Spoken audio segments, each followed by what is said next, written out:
Tonight, we drift to the banks of the Rio de la Plata, where the wind smells faintly of salt and pasture, and the air hums with the quiet tension of history about to unfold. The night sky is endless stars, shimmering like scattered embers over the vast pampas. You feel the grass brushing your ankles as you walk through this landscape that once lay between empires, coveted by many, owned by none completely. Before we begin, if this little corner of calm has brought you any comfort, feel free to like the video and subscribe, only if it feels genuine to you. No pressure. I'd also love to hear from you. Just drop a comment with where you're listening from and what time it is. It's always special to know we're all quietly gathered here from different corners of the world like a family, scattered but still connected. All right. Now go ahead and dim the lights. Maybe turn on a fan or a soft hum in the background, something that feels like home. Nestle in, get cozy, and let's ease into tonight's story together. You stand at the edge of the Banda Oriental in the early 1800s, the eastern shore of the Rio de la Plata, where Spanish colonial authority is more a distant rumor than a daily reality. Montevideo, the main port city, glitters modestly under lantern light, its narrow streets smelling of salted meat and leather goods waiting for ships.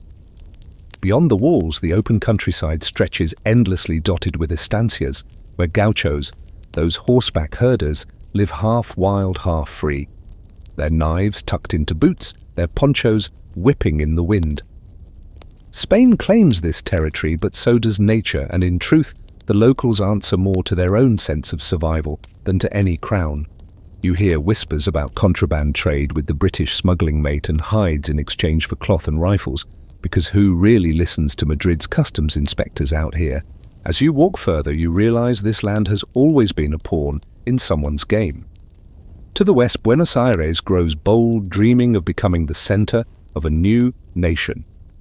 To the north, the Portuguese in Brazil eye this region like a cat watching a birdcage. And here in the middle, the people of the Banda Oriental, Spaniards mestizos, indigenous Charrua African slaves, and those freewheeling gauchos develop their own stubborn identity. They don't quite fit into Spain's mold, and they certainly don't plan to bow easily to any new master. Historians still argue whether this local sense of identity was already a proto-nationalism or just the defiance of frontier folk, but one thing is clear: unrest brewed quietly. Taxes felt unfair, trade restrictions choked opportunity, and the Spanish governors seemed more concerned with pleasing Madrid than helping local farmers. It's almost funny, if you can call colonial oppression funny, that Spain kept sending bureaucrats in powdered wigs to a land where the wind alone could slap those wigs off. The gauchos chuckled, kept herding cattle, and sharpened their knives a little more each night. By 1806 and 1807, the world shakes when British forces invade the Rio de la Plata region. They first strike Buenos Aires, then turn toward Montevideo, and you find yourself standing on the city walls as cannons roar. For a brief, strange moment, the Union Jack flutters over Montevideo. Local Spaniards are confused. Some trade enthusiasts quietly cheer, and others grit their teeth ready to kick the redcoats out. This British interlude doesn't last long, but it plants seeds of doubt in Spain's invincibility, and seeds of opportunity for those who crave change. As the British withdraw, Spain tightens its grip again, but the smell of independence is in the air. You can almost taste it, like smoke before a fire. Among the gauchos, talk grows louder around the campfires. They speak of rights of fairer trade, and of a land that should belong to those who work it, not distant kings. In Montevideo, merchants grumble, priests preach loyalty, and young men start dreaming of revolution. The Banda Oriental stands on the edge of something vast, and you, walking softly under the moon, can feel history's heartbeat quicken in the grass beneath your feet. You stay by the river's edge as the dawn glows faintly pink, and the scene shifts to 1807, where British ships loom again on the horizon, their masts sharp against the sky like a forest of wooden spears. The breeze carries the briny scent of the Atlantic, mixed with gunpowder, and something faintly metallic, the taste of conflict. This time you watch as the British seize Montevideo after fierce fighting the city's cobblestones, echoing with the clatter of boots and the groans of cannons. For months, the Union Jack waves over the city and you sense a strange mix of fear, curiosity, and opportunity simmering beneath the surface. Locals begin to notice small, almost humorous quirks of British occupation soldiers, craving tea in a land that barely knows the habit officers trying to enforce discipline, while the gauchos outside the walls mock them by galloping past with stolen cattle. There's even a tale, maybe exaggerated, that one British officer tried to order a proper English breakfast and ended up with a plate of charred beef and bitter mate tea. Even in conquest, cultural misunderstandings bloom. But despite the oddities, this brief British hold changes things. Montevideo's merchants trade eagerly with the newcomers, smuggling goods out under the noses of Spanish officials. Suddenly the rigid colonial order feels shakier. Yet the British can't hold on to their prize. Reinforcements from Buenos Aires, along with fierce local resistance, push them out. Spanish flags return, but their return feels hollow, like a tired actor stepping back onto a stage where the audience has already left. You notice how the seeds planted during the British Interlude take root. People start asking dangerous questions about loyalty and power. If the mighty Spanish Empire can't defend its territories, why should the Banda Oriental keep bending the knee? Historians still argue whether these British incursions truly sparked the revolutionary spirit or merely exposed Spain's weakness, but as you wander through the recovering streets, you feel the shift. The world beyond the Rio de la Plata is in chaos. Napoleon's armies crush Spain. The colonies hear whispers of independence, and the old order is crumbling faster than anyone can rebuild it.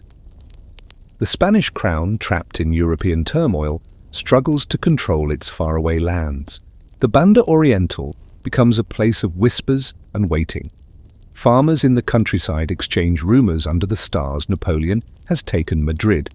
The Spanish king is a prisoner, and across the river Buenos Aires is talking about self-government. The gauchos, ever restless, seem to sharpen their knives not just for cattle, but for something bigger. You hear their songs half ballad, half warning floating across the pampas at night. They speak of freedom, of dignity, and yes, of revenge against any who try to chain them again. As 1810 approaches, a new tension fills the air. Buenos Aires lights the first sparks of the May Revolution, declaring itself no longer under Spain's direct rule. From across the river, the Banda Oriental watches with cautious eyes.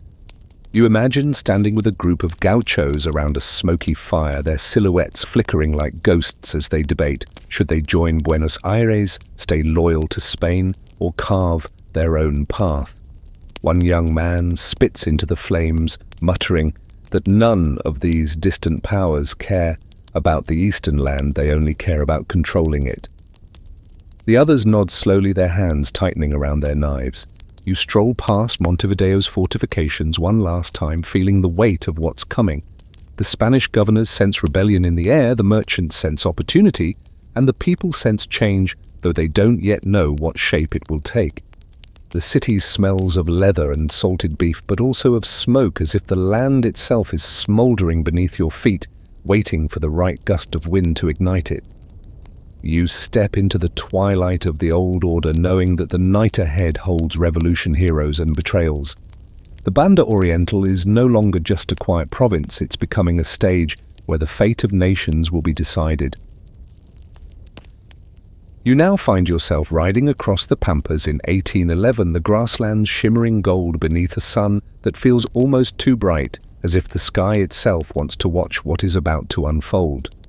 The scent of dust and horse sweat lingers as you follow the path of a man whose name will forever echo in the eastern lands, José Gervasio Artigas. You see him ahead, mounted on a sturdy horse, his gaze sharp, his poncho draped loosely, but with the quiet confidence of someone who commands respect without asking for it. Around him ride gauchos, farmers, and even runaway slaves, a ragtag army that somehow looks more dangerous than any formal regiment. Artigas is not just a soldier. He's a symbol of defiance. He once served under the Spanish crown but turned away, disillusioned by its corruption and indifference. Now he leads the revolutionaries of the Banda Oriental, not in the name of Buenos Aires, not entirely in the name of Spain, but in the name of something far more personal: freedom for his people and autonomy for his land. You sense that even his allies don't fully understand him. He fights not just to replace one master with another, but to create a system where the provinces govern themselves, united yet free. Historians still argue whether Artigas was a proto-socialist visionary or simply a proud provincial leader. But as you watch him, you feel that he's both and neither. He's just Artigas, and that's enough. The year 1811 explodes with rebellion. Artigas leads his men in the Battle of Las Piedras, where his forces defeat the Spanish troops and send a shockwave across the Rio de la Plata. You can almost hear the thunder of hooves and the clash of sabers as the Eastern revolutionaries prove they can stand against an empire. Somewhere in the chaos, a gaucho reportedly tied his horse's reins with rawhide and charged straight through a hail of bullets, laughing at death itself. Whether true or exaggerated, it becomes part of the legend whispered in smoky taverns. Yet victory doesn't bring peace. Buenos Aires, leading the revolutionary cause against Spain, expects the Banda Oriental to follow its lead, but Artigas has other ideas. He refuses to submit to Buenos Aires' central authority, insisting that the provinces must be equal partners in any new nation. This tension simmers like a pot about to boil over. Around the campfires, gauchos grumble that Buenos Aires only wants to replace Spain's crown with its own, and Artigas listens, nodding quietly. As you travel with his army, you notice how different it is from regular troops. Families follow the fighters, women cook and carry supplies, children run between the tents. It's a whole society on the move, living in defiance of the old order. They call it the exodus of the Eastern people, when under threat of Spanish retaliation, Artigas leads thousands of civilians across the Uruguay River into the wild interior. Picture the scene: wagons creaking, cattle, lowing, children crying. And yet there's a strange pride in their hardship. They would rather suffer together in freedom than live under the shadow of tyranny. A quirky detail surfaces as you linger among them. Some gauchos believed wearing a red ribbon during the march would bring luck in battle, a superstition that survives in folk memory. Others wore medals of saints, mixing faith with rebellion, as if heaven itself might side with their cause. And as the column stretches for miles, Artigas rides at the front, silent but resolute, the wind tugging at his hat. In Montevideo, Spanish authorities tighten their grip, and the city becomes a fortress against Artigas's influence. Buenos Aires hesitates, torn between supporting its revolutionary ally and controlling him. You can almost hear the diplomatic arguments carried by the river breeze. Buenos Aires wants unity. Artigas demands federalism. Spain wants its colony back. None will get exactly what they want, and you know this conflict is far from over. As night falls on the camp, you sit by the fire, the stars overhead, endless and cold. Artigas stares into the flames, perhaps seeing the battles to come, perhaps just savoring the brief peace. You realize this man and his people have set in motion something that neither Spain nor Buenos Aires nor even Artigas himself can fully control. The Banda Oriental is no longer waiting for history, it's making it. You rise with the mist over the river as the decade advances, and the wind carries the sound of marching boots from the north. The year is 1816, and Portuguese forces from Brazil cross into the Banda Oriental, their banners snapping in the breeze, their drums thundering like distant thunderclouds. You taste the metallic tang of war in the air, and the ground trembles beneath their columns. They come under the pretext of suppressing unrest, but everyone knows the truth. They want this land for themselves, and they are ready to take it by fire and sword. Artigas and his followers are still fighting, but their resources are stretched thin. You travel with them through marshes and plains, watching as guerrilla skirmishes erupt like sudden storms. Small groups of gauchos ambush Portuguese patrols, striking quickly before vanishing into the grasslands. It's a deadly game of cat and mouse, and sometimes the mouse bites back. There's a tale, half legend, half reality, of a lone fighter who used the echo of his horse's hooves in the hills to trick an entire patrol into thinking they were surrounded, forcing them to retreat. Quirky perhaps, but these tricks keep hope alive. Despite their courage, the tide turns. The Portuguese forces are better equipped, their ranks reinforced by men from Rio de Janeiro and beyond. They burn villages suspected of aiding the rebels, leaving behind blackened ruins and ashes that cling to your clothes as you pass. Artigas refuses to surrender, rallying his people again and again, but by 1820 the strain proves too great. The Federal League, his vision of autonomous provinces united in equality, crumbles under external pressure and internal betrayals. Buenos Aires, once an ally, withdraws its support, choosing political survival over loyalty to Artigas's cause. Historians still argue whether Buenos Aires abandoned him out of necessity or cold calculation, but in either case the Banda Oriental stands alone. You find yourself watching Artigas ride into exile, disappearing into the Paraguayan interior, where he will live the rest of his life, far from the land he fought for. It's a quiet, almost anticlimactic moment, the kind of scene where the hero walks off into the sunset, not victorious but unbroken. The Portuguese, now firmly in control, annex the Banda Oriental in 1821 and rename it the province of Cisplatina, folding it into the Brazilian Empire. To the world it seems like the story is over, but to the people here the story has only changed its villain. Under Brazilian rule, Montevideo bustles with trade, yet the countryside simmers with discontent. Farmers grumble about taxes, smugglers run goods through secret routes, and former Artiguistas whisper of rebellion. You walk through markets where merchants speak Portuguese, reluctantly, their accents heavy with resistance. Even the land seems restless. Storms lash the coast, the river swells, and cattle herds roam as if mocking human attempts to control them. A small but striking detail catches your attention. Brazilian officers eager to assert authority often wore bright green and gold uniforms that gleamed in the sun, making them easy targets for rebel sharpshooters hidden in the brush. Some say the gauchos joked that you could spot an officer from a mile away just by the shine of his buttons. Humor, even in occupation, becomes a form of rebellion. Meanwhile, the Brazilian annexation sparks a new wave of resistance. Underground networks form, plotting in taverns and ranch houses. Across the river in the United Provinces, many watch with interest, seeing an opportunity to weaken their rival. The Banda Oriental's struggle is no longer just local, it has become part of a larger contest between empires and emerging nations. You can almost hear the dice rolling in this high-stakes game, where each side bets on the fate of a land that refuses to bow quietly. As dusk falls, you stand on a hill overlooking Montevideo, the city lights flickering like stubborn fireflies against the darkening sky. The Portuguese flag flutters defiantly, but you sense it will not fly forever. This land, scarred but unyielding, has survived Spanish rule, British raids, and now Brazilian annexation. Its people still sing songs of Artigas around their fires, their voices rising with the night wind. Something is brewing in the shadows, something that will soon shake the empire to its core. You take a deep breath, the scent of grass and salt filling your lungs, and you know the fight for freedom is far from over.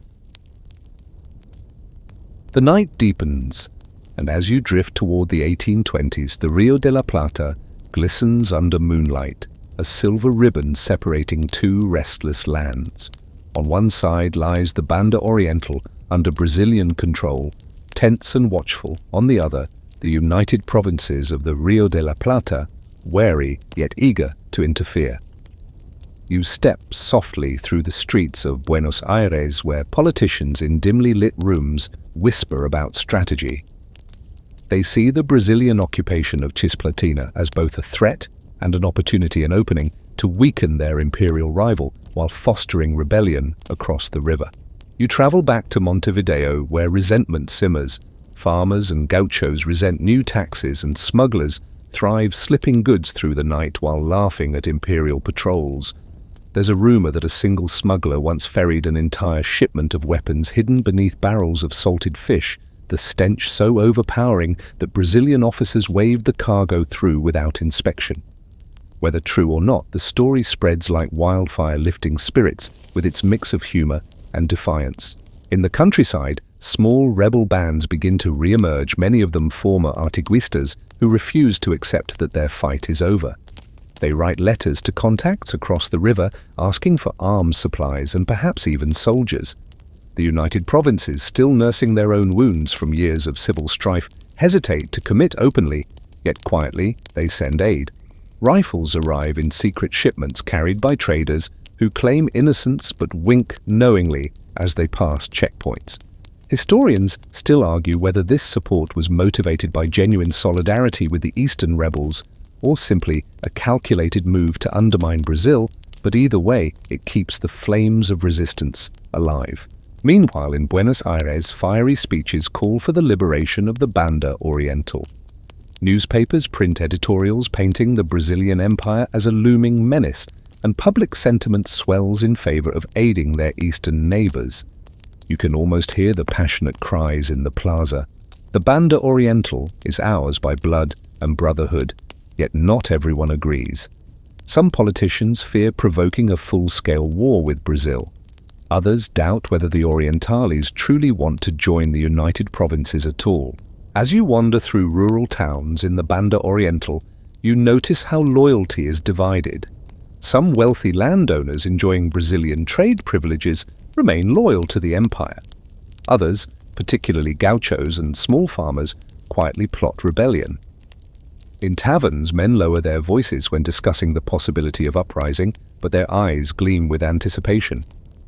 The Brazilian garrisons, though disciplined, seem stretched thin, patrolling vast expanses where every shadow could hide an enemy. A quirky observation strikes you. Despite the tensions, cultural exchanges occur. Brazilian soldiers introduce samba rhythms to local dances, while gauchos teach them to drink mate. It's a strange blend, occupier and occupied sharing moments of humanity even as they prepare to fight. But beneath these surface interactions, the desire for freedom remains strong, unshaken by music or camaraderie. By the mid-1820s, whispers become shouts. Revolutionary leaders in exile begin to gather in Buenos Aires, crafting plans to retake their homeland. Among them is Juan Antonio Lavalleja, who, like others, bides his time, waiting for the right moment to strike. Supplies pile up in hidden caches, and alliances form in the shadows. The river, once a barrier, becomes a lifeline, carrying secret messages and clandestine shipments under the cover of night. You stand on the shore one evening, the water lapping gently at your feet, and you sense history approaching like a distant storm. The stars reflect on the surface, trembling slightly as if in anticipation. The United Provinces may not commit openly yet, but they are ready to lend their hand in the dark.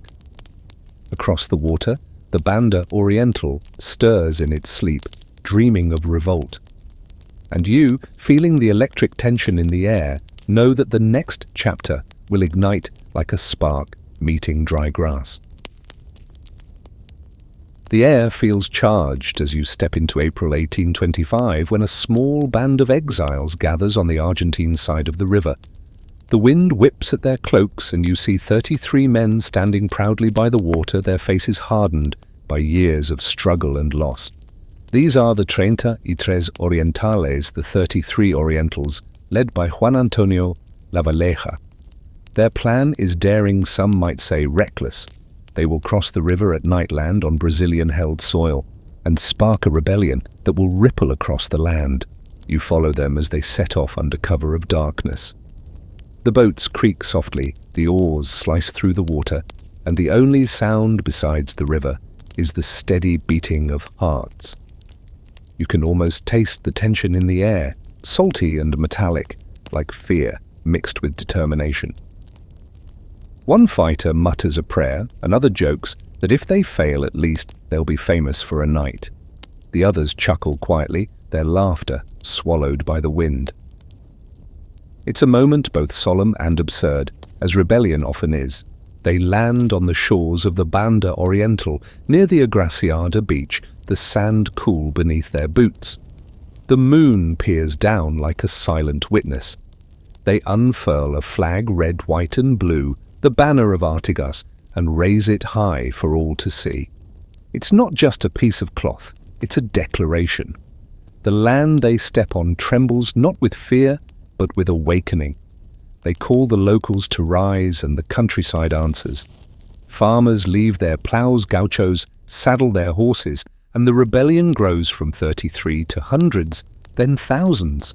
Historians still argue whether the landing would have succeeded without the quiet backing of Argentina, which provided weapons supplies and a safe base. But the fact remains, it succeeds spectacularly. The Brazilian forces caught off guard scramble to respond while the rebels seize town after town. You ride alongside Lavaleja as his men take control of key areas, the smell of gunpowder mingling with the scent of cattle and grass. At every victory, more volunteers join, swelling the ranks. A quirky tale emerges from those first days. One rebel supposedly carried only a lasso as a weapon, yet managed to capture a Brazilian officer by lassoing him off his horse during a skirmish. True or not, it becomes part of the mythos, a story retold around campfires to boost morale. The movement thrives on such legends, blending bravery and humor into a potent fuel for the fight. Meanwhile, across the river, Buenos Aires cannot ignore what's happening. Public opinion surges in favor of supporting the rebels, and the government reluctantly edges closer to open involvement. Supplies flow more freely, volunteers cross to join the fight, and newspapers in the city trumpet the bravery of the Orientals. The rebellion, once a desperate gamble, becomes a full-scale uprising backed by Argentine sentiment. Brazil reacts with fury, sending reinforcements and escalating the conflict. The region descends into a brutal tug-of-war with skirmishes lighting up the countryside like flashes of summer lightning. You walk through villages where walls bear the marks of musket fire, and yet people greet the rebels with breadmate and quiet blessings. The support of the locals is unwavering, a reminder that this fight is not just for land, but for identity. As the months roll on, the rebellion hardens into a war. The 33 Orientals have lit the flame, and now the entire Banda Oriental burns with resistance. You stand once more by the river, its waters glistening in the moonlight, and hear the distant echo of drums, Brazilian drums on one side, rebel drums on the other. The stage is set for a larger clash, and you can almost feel history leaning in, eager to see who will hold the land when the smoke clears. You move deeper into the countryside, where the war has become a grinding rhythm of ambushes, skirmishes, and sudden bursts of violence followed by long, eerie silences. The Brazilian Imperial Army, proud and disciplined, marches in straight lines across the fields, their banners snapping in the wind, their boots pounding like drums. But the Orientals do not meet them in straight lines. They melt into the grass, strike like lightning, and vanish into the hills before the Brazilians can even reload. This is guerrilla warfare at its most relentless, and you feel the tension in every shadow. You ride with one band of rebels through the rolling hills, the smell of smoke clinging to your clothes from the fires they leave behind. They strike supply convoys, cutting off Brazilian reinforcements, and fade into the night like ghosts. A young fighter tells you with a grin that the secret is to fight like the wind, be everywhere, be nowhere. His words hang in the air as you watch the Imperial troops stumble, confused, their rigid formations useless against an enemy that refuses to stand still. Historians still argue whether these guerrilla tactics alone could have won independence, but they agree on this: without them, the rebellion would have died quickly. The countryside itself becomes an ally. Narrow trails, hidden ravines, and dense thickets serve as cover for the rebels. Farmers hide rifles under haystacks, women carry messages sewn into clothing, and even children act as lookouts, whistling warnings when enemy patrols approach. You find yourself admiring their ingenuity. One village even disguised a cannon under a wagon load of firewood, rolling it right past a Brazilian checkpoint before using it to blast an enemy garrison. The brazenness is almost comical and yet deadly effective. Despite the victories, the cost is high. You pass through villages reduced to ashes, their people scattered or dead, The rebels sleep under open skies, often hungry, their clothes ragged, their horses thin, yet they fight on, driven by something stronger than fear. Around the campfires, they tell stories of Artigas of La Valleja and of a future where their children will grow up free. The stars overhead listen silently, bearing witness to their hope. In Montevideo, still under Brazilian control, tension thickens. The city surrounded by hostile lands feels like a fortress under siege. Supplies run low, morale wanes, and whispers of rebellion creep even into the streets guarded by imperial troops. You wander through a tavern where a Brazilian officer sips rum nervously, while a group of locals plays cards with suspiciously smug expressions. It's a dangerous game on both sides. One wrong word, one wrong glance, and knives might flash. A quirky detail catches your ear. Some rebels wore talismans carved from cattle bones, believing they made them invisible to bullets. Others swore by drinking a shot of fiery cane liquor before battle, claiming it made them fearless, or at least too dizzy to care. These little rituals, part superstition, part courage, keep spirits alive in the face of overwhelming odds. Across the river, Argentina edges ever closer to direct intervention. Volunteers continue to slip into the Banda Oriental, and shipments of weapons become harder for Brazil to stop. The United Provinces may not yet officially declare war, but the writing is on the wall. You sense that the conflict is expanding, stretching beyond the boundaries of this small province into a regional struggle between two rising powers. As the year grinds on, the rebels dig in, their network of rural support growing stronger. Brazil, frustrated, increases its military presence, sending more troops and cracking down harshly on any suspected sympathizers. The land groans under the weight of war, but the people refuse to break. You can almost hear the land itself whispering in the wind, "Not yet, not now, not under you." When night falls, you stand once more under the endless stars. The fires of rebel camps flicker in the distance, while the imperial camps glow like distant beacons. The air is heavy with the smell of smoke, the cry of night birds, and the knowledge that the fight is far from over. The guerrillas have made it clear the Banda Oriental will not submit quietly, no matter how long it takes, no matter how high the cost. You find yourself drifting above the broad, shimmering Rio de la Plata, where the water mirrors the clouds like molten silver. Beneath that calm surface, however, two nations plot, and the tension between Argentina and Brazil begins to ripple across every wave. By 1825 and 1826, the rebellion in the Banda Oriental is no longer a local uprising. It has become the spark for a full-scale conflict between two emerging powers. Argentina, finally stepping out of the shadows, throws its weight behind the Orientals, and the Brazilian Empire, unwilling to lose face or territory, braces for war. You watch as the Argentine Congress officially declares the Banda Oriental united with the United Provinces, a move that enrages Rio de Janeiro. The Brazilian Emperor Dom Pedro I responds by declaring war in December 1825, and suddenly the skies over the Rio de la Plata darken with the smoke of warships and the thundering echo of cannons. Historians still argue whether Argentina truly wanted to annex the Banda Oriental or merely use it as leverage against Brazil, but the result is the same. The small province becomes the battleground of giants. The naval battles are fierce, and you hover over them like a ghostly spectator. Argentine corsairs, nimble and daring, dart among the heavier Brazilian ships, firing broadsides and vanishing into the mist. One battle near Juncal becomes legendary, where Argentine Admiral Guillermo Brown, an Irish-born sailor with nerves of steel, defeats a larger Brazilian fleet using cunning maneuvers and sheer audacity. You can almost hear his orders shouted over the roar of cannon fire, smell the gunpowder thick in the air, and feel the spray of the river on your face. A quirky rumor spreads that Brown wore a bright red scarf in battle, so his men could always see him even through the smoke, a symbol of defiance waving amidst chaos. On land, battles rage across the plains. You ride with Argentine troops and Oriental rebels as they clash with Brazilian forces under the scorching sun. The Battle of Ituzaingó in 1827 becomes a pivotal moment. Argentine and Oriental forces, though battered and outnumbered, managed to claim a victory that boosts morale and weakens Brazil's hold.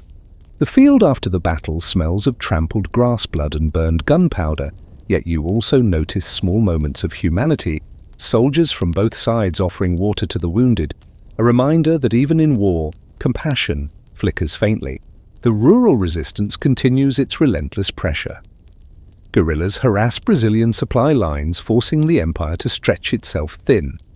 You slip into a village where women carry messages baked inside loaves of bread, their hands steady despite the risk. Smugglers still work the rivers, their boats loaded with ammunition, hidden beneath layers of grain. Every shadow becomes a threat to the occupying forces, and every gust of wind seems to carry whispers of rebellion. Despite the battles, neither side gains a decisive upper hand. Brazil's resources are vast, its army well equipped, but the war drags on, draining its treasury and sapping morale. Argentina, struggling with internal divisions and economic strain, also finds the war costly. In Buenos Aires, politicians argue late into the night, their voices sharp with frustration. Some demand total victory, others plead for peace. Across the ocean in London, British diplomats watch the conflict closely, calculating how to shape the outcome to their advantage. A curious detail reaches your ears. During the war, Brazilian troops allegedly brought parrots from the north to keep in their camps, teaching them to squawk Portuguese commands. Some rebels joked they could capture the birds and make them switch sides. It's a strange image, bright green parrots shouting orders while musket fire cracks in the distance, but it sticks with you, a tiny absurdity amid the seriousness of war. As the conflict drags into 1828, exhaustion spreads like a fog over both armies. The land itself seems weary, its grasses trampled, its rivers running sluggish under the weight of spilled blood. You stand on a ridge at dusk, watching the orange glow of campfires stretching to the horizon, and you sense the war reaching its breaking point. Neither Brazil nor Argentina can claim outright victory, and the Banda Oriental remains defiant, battered, but unbowed. The night breeze brushes your face, carrying the distant sound of drums and the low murmur of soldiers talking about home.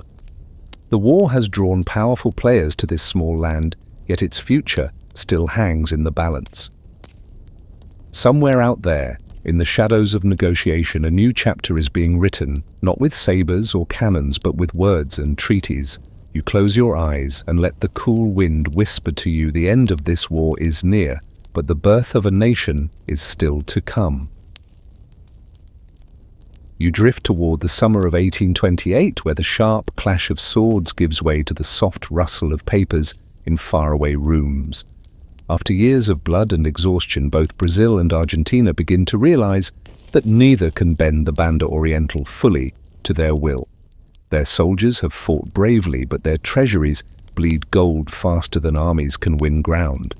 The people of the Banda Oriental, hardened by years of guerrilla struggle, show no signs of submission.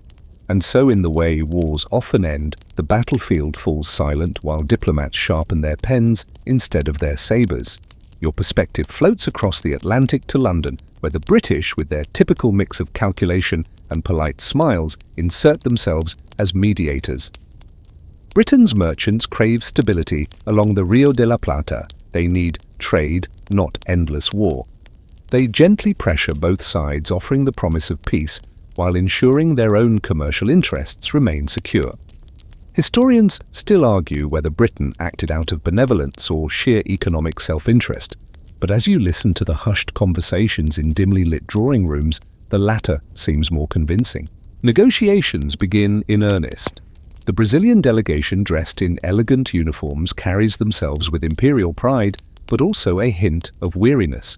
The Argentines, sharp-eyed and determined, arrive ready to defend their honor, yet knowing their resources are stretched thin. Across the table, British diplomats sip tea, their expressions calm, hiding the satisfaction of steering the discussion toward their preferred outcome. You can almost hear the scratching of quills on parchment, the murmured compromises, the sighs of reluctant concessions. A quirky moment slips into the proceedings. One British negotiator supposedly spilled ink on an early draft of the treaty, smudging a line that had to be rewritten. Some say the smudge shaped the final text, altering a clause in Uruguay's favor. Others dismiss it as a mere anecdote. Still, the story survives a reminder that history sometimes hinges on accidents as much as on grand decisions. Back in the Banda Oriental, the war continues in the background but with less intensity. Soldiers on both sides sense that the end is near. You wander through a rebel camp where men patch their boots and talk wistfully about returning to their farms. Across the lines, Brazilian troops do the same, dreaming of home in Bahia or Rio. The land, scarred and tired, seems to exhale slowly as the guns grow quiet. By August 1828, the treaty is finalized, the preliminary peace of 1828, also known as the Treaty of Montevideo. It declares the Banda Oriental an independent state under the name of Uruguay, a buffer zone between the two rival powers.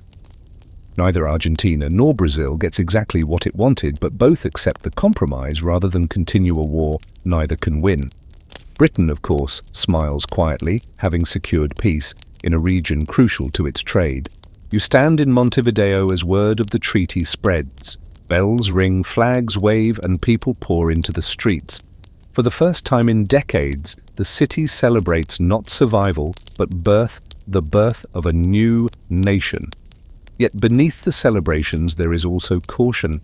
The treaty guarantees independence, but it also reflects the fragile balance between powerful neighbors. Uruguay will have to walk a careful line to preserve its sovereignty. As night falls, you walk through the city's narrow streets, the smell of roasted meat mingling with the sea breeze. Children wave small flags, women embrace returning fighters, and old men nod quietly, remembering those who did not live to see this day. A singer in a corner strums a guitar, his voice carrying a ballad about freedom, one with blood and tears. The song rises to the stars, mixing joy with melancholy, and you realize this independence is not just a political fact, it is a feeling that lives in the hearts of the people. From the hills beyond the city, you look back at Montevideo's glowing lights and the dark river beyond. This land, once a pawn tossed between empires, now stands on its own. Its alliances are fragile, its peace delicate, but it breathes freely at last. You smile, sensing the final chapter approaching, where this small nation carved out of conflict will finally claim its place in the world. You walk through Montevideo in the fading light of 1828, where the streets hum softly with the sound of a city reborn. The Treaty of Montevideo has been signed, and Uruguay is now an independent nation, but independence feels like a delicate newborn, celebrated, cherished, yet fragile. The scent of celebration still lingers in the air, a mix of grilled meat, spilled wine, and the salty breeze rolling in from the Rio de la Plata. You hear laughter spilling from taverns, mingled with the hushed voices of those already worrying about what comes next. The newly formed nation stands between two giants, Brazil and Argentina, each still watching with calculating eyes. Uruguay owes its existence paradoxically to both of them, and to Britain, whose mediation sealed the deal. This buffer state status offers peace, but also vulnerability. Historians still argue whether Uruguay's birth was a triumph of local will, or merely the product of foreign diplomacy, but as you stand among the cheering crowds, you feel the truth lies in both. The people here bled for their freedom, even if the final strokes of their destiny were written in distant halls. La Valleja. The leader of the 33 walks through the city greeted as a hero. Yet his eyes seem tired, shadowed by the weight of years of war.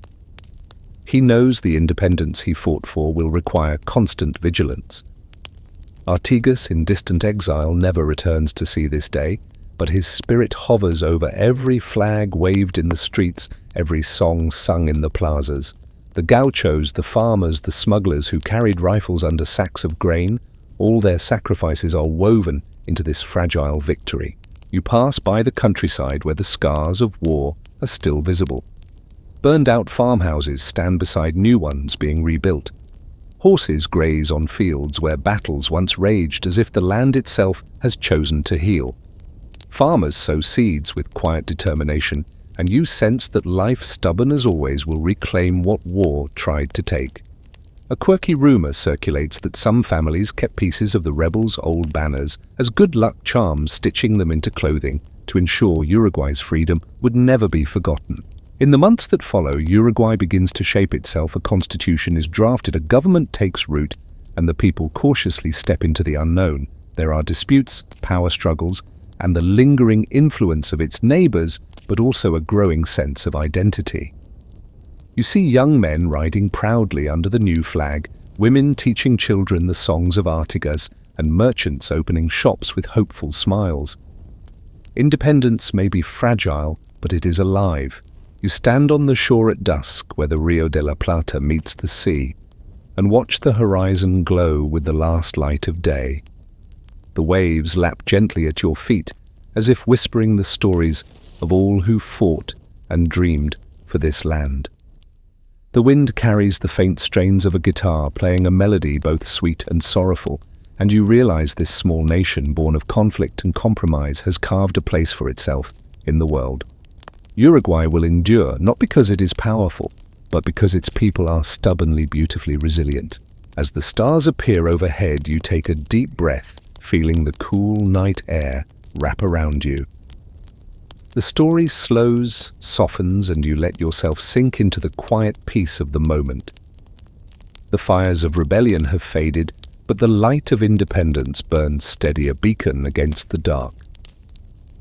You close your eyes and let the gentle sounds of the river lull you, knowing that the journey is complete, the nation stands, and the night is finally still. And now, as the story settles into silence, you let the pace slow with it.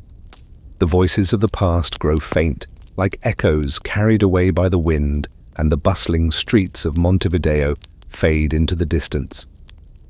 You are left with the soft hush of waves, the faint hum of crickets, and the soothing rhythm of your own breathing.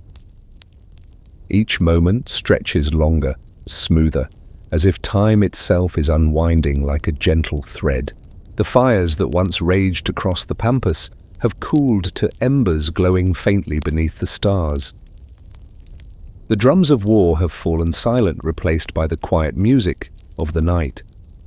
You picture the land at peace, a blanket of grass rolling endlessly under the moonlight, and the river flowing slow and steady, its surface rippling like silver silk. Every gust of wind carries not fear, but the scent of freedom, hard-won and tenderly kept. You feel the weight of the story lift from your shoulders, replaced by a warm calm that seeps into every corner of your mind. The heroes have done their part, the nation breathes free, and there is nothing left to fight, nothing left to chase, only rest. Let the stars above hold you the way they hold this land, safe and quiet, far from the noise of the world. Now let your thoughts drift like leaves on the water, floating wherever the current takes them. There's no need to hold on, no need to remember every detail. Just sink deeper into this stillness where the past whispers softly and the present feels like a slow exhale. You are safe, you are calm, and you are exactly where you need to be. Sleep well, my friend.